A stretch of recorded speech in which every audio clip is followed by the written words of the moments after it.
Whether you're playing spider guard with 2 feet on the biceps, whether you're playing it with a lasso, whether you're playing with a foot on the hip and a spider hook, it's going to be really useful to off balance your opponent. And so usually your opponent is going to stand. And we'll talk about ways to disrupt spider guard, most of which are going to involve standing in future videos. But for now, I want to show you the classic triangle attack for when our partner stands out of the spider guard.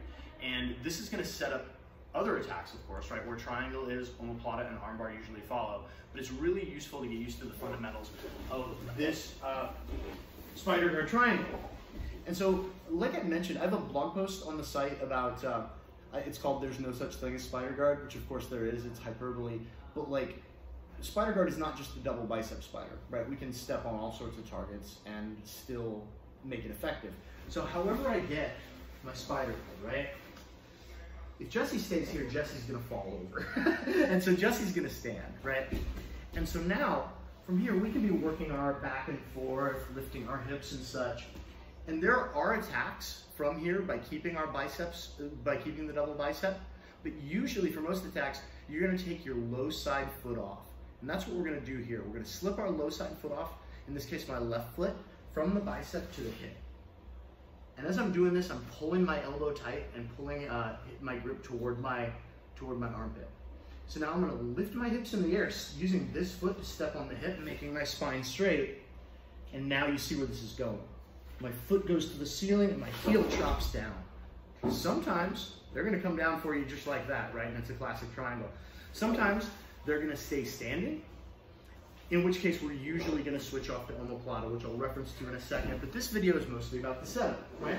So we get the 2 feet on the biceps. Of course, too, this also works if we're here in spider guard and they stand out of here. You just have to skip a step, right? But either way, whether we've got 2 biceps or whether we have a foot on the hip, foot on the bicep, we're gonna take our low side, put our foot on the bicep. Most important part here is the hips.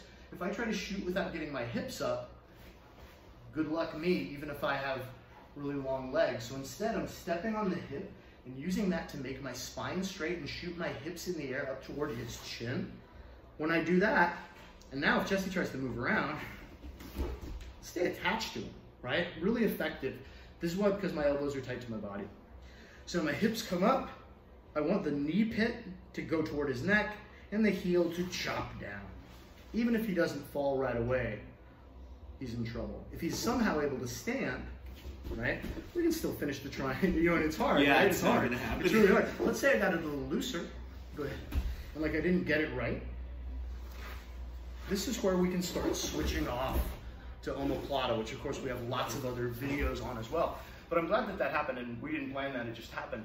If you do a good job of breaking your buddy's posture by making them look at the mat and making their spine loosen, like not loosen, but like here they have good posture.